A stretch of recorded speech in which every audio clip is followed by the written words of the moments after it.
What a special evening we have planned. We are so excited. We've been celebrating the Queen all week, and we have our tiaras on.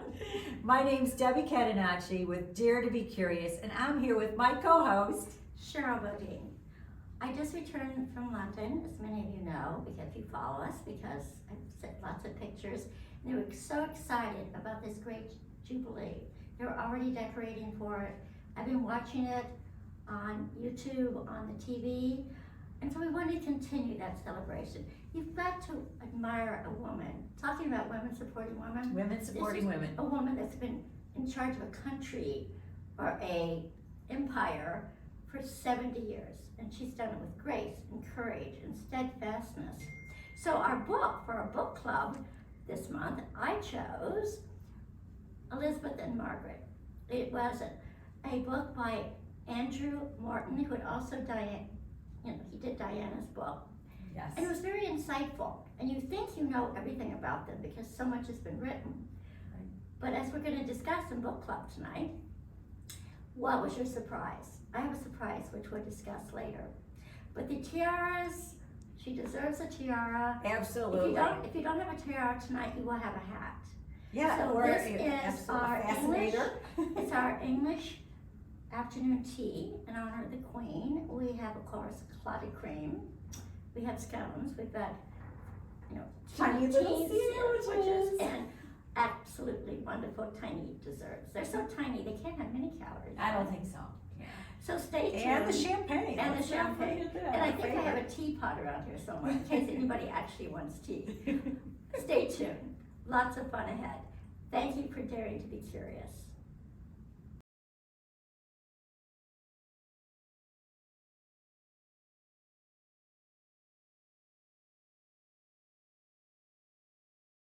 Here we are at book club. I got to choose for June, and how appropriate because it is the Queen's 70th Jubilee. How amazing, because we're all about women supporting women. And who is more supportive than the Queen of England? For 70 years, she has led an empire and done it with grace. So we are celebrating her today with our afternoon tea, our tiara tea, which is why we're all wearing tiaras. Sorry, these are not the crown jewels. They are not real, but we love wearing them.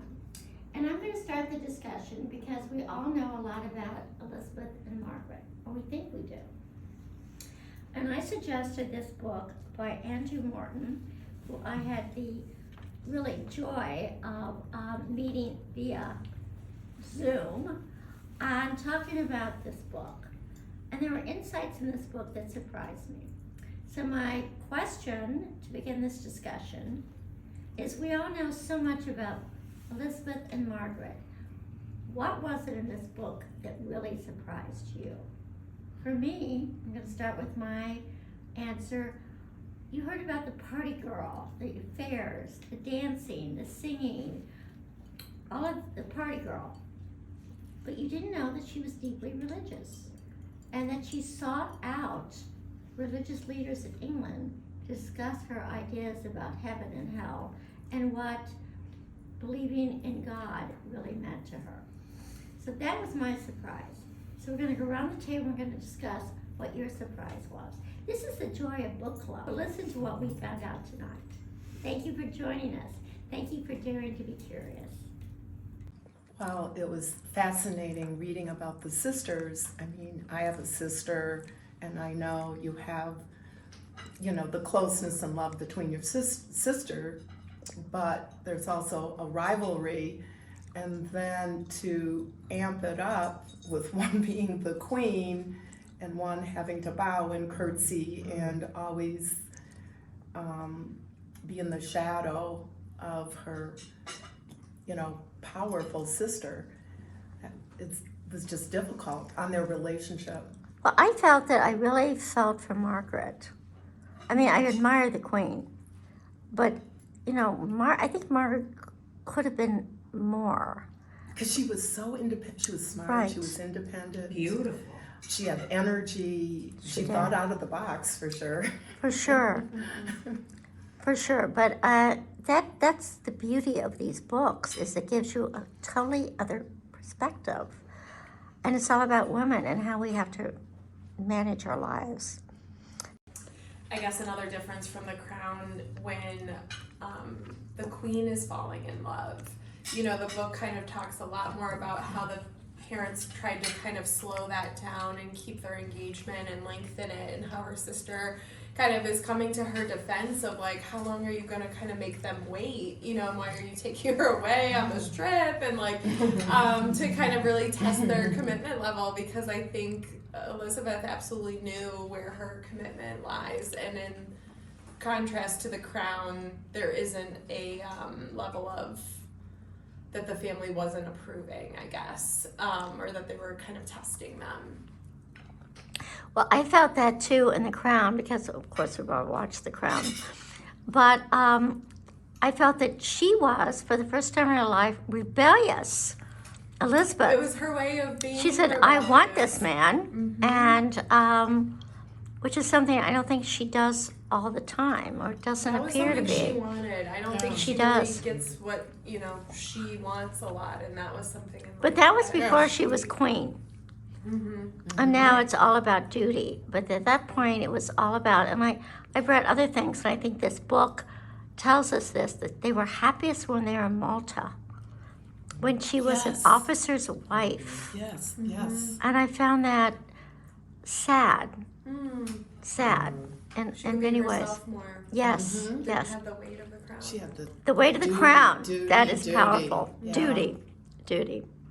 You might have insider info. Yeah. What can you tell Well, I us? have to introduce Gwyneth, who has actually been part of the empire in New Zealand. Go with it. Wow. Go, Gwyneth. Tell us. You were colonized with it. Yeah, and actually lived there. So I lived there when Margaret was alive.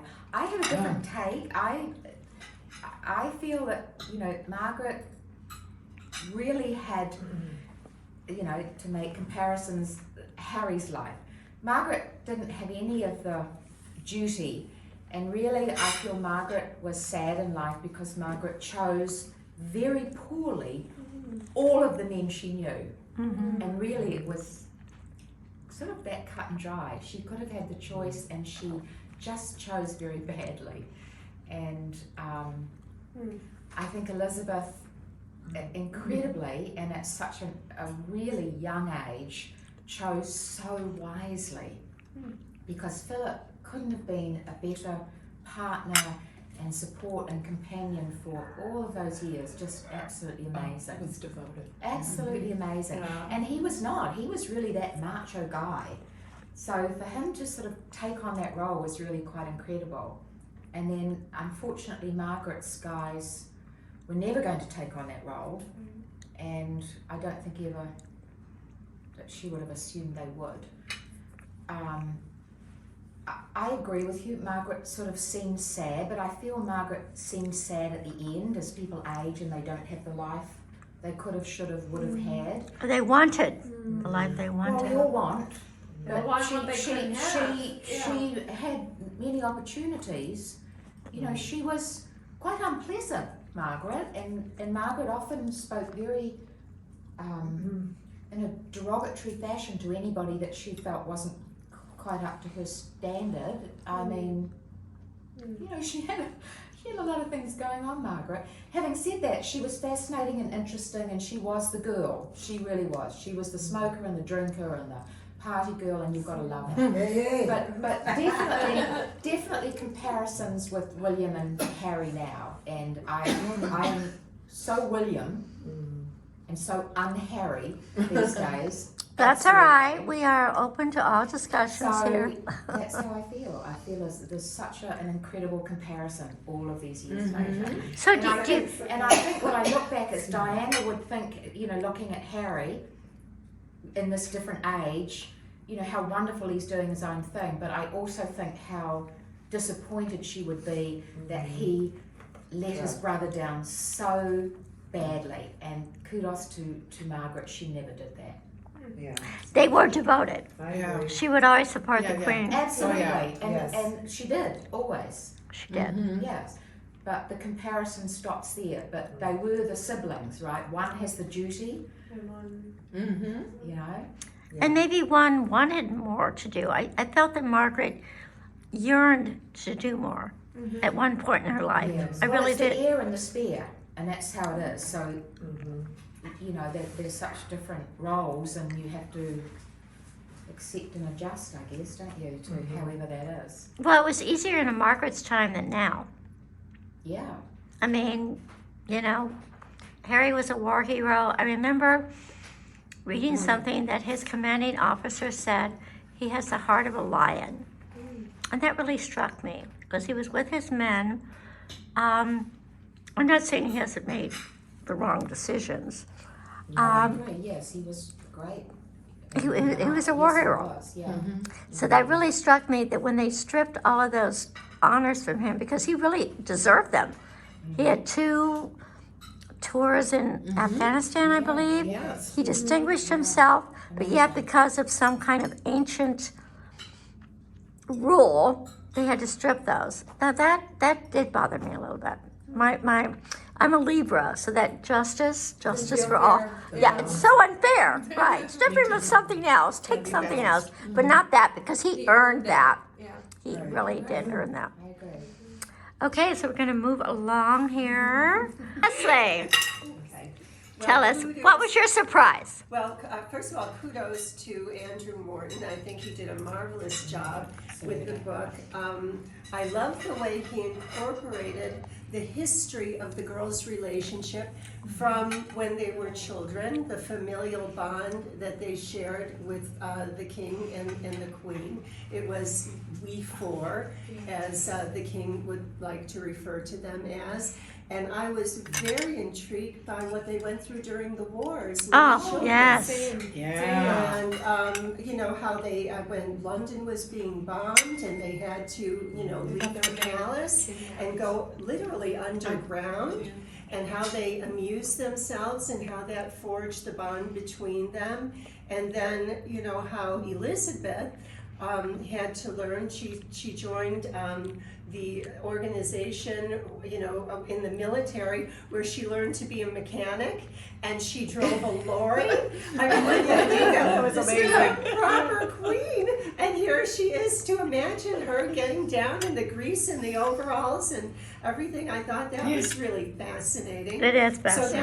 that was a surprise. That was a part of history that I outdoors lady. certainly did. Outdoors, yeah. She loved horses She and loved dogs. horses. I agree. It just made, Great point. Another I side of couldn't her. picture Margaret doing it. She Could you? actually, the Queen still does that. She drives does. out, you know, when she's in Scotland and drives out on, you know, the huge property they have, and she takes the Jeep and she Can't you drives just out. see she always has her scarf on. Yeah, she can fix. She always fix has her the scarf on. engines and fix the tires and fix Right. anything on her own. And Oh my. she's a A country very girl. self-sufficient woman, and very, you know, and it was interesting. I felt bad for Margaret. A great deal of this book was about Margaret. It was like a woman that had suffered unfulfilled potential.